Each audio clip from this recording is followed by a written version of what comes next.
For the ideal that I hold dear to my heart, I will not regret 1,000 deaths to die.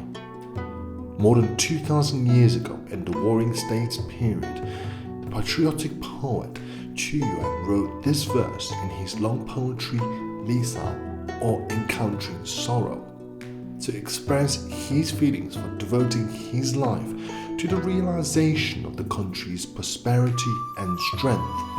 Even today, when Chinese people wish to convey the struggle to adhere to an ideal in the pursuit of a goal, they use this famous verse to express strong will.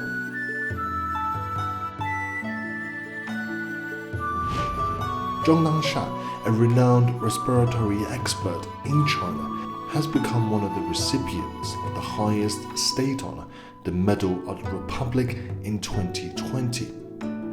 After the emergence of COVID-19, the 84-year-old Zhong stood up at the critical moment, squeezed into the dining carriage of a crowded high-speed train to Wuhan, central China, and dedicated himself to the frontline epidemic control and prevention without hesitation. Zhong's story is an example of how Chinese people can put this legendary verse into action.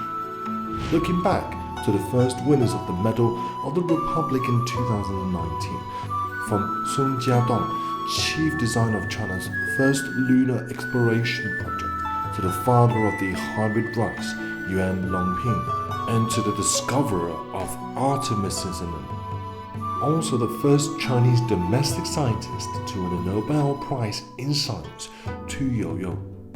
Each of them has committed his or her entire life to their scientific field.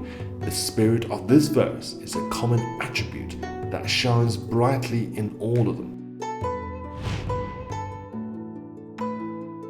The sentence was also included in the globally published Xi Jinping, The Governance of China, Volume 3, to encourage Chinese science and technology practitioners, empowering them to persevere and overcome difficulties on the path of scientific exploration. In innovation, the odds of failure are much higher than those of success, but we should have the determination expressed by the patriotic poet Qu Yuan. For the ideal that I hold dear to my heart, I will not regret 1,000 deaths to die.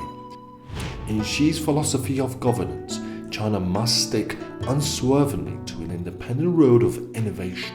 This is not only a demand for China's development in the contemporary era, but also the spiritual core of Chinese civilization that has lasted for thousands of years.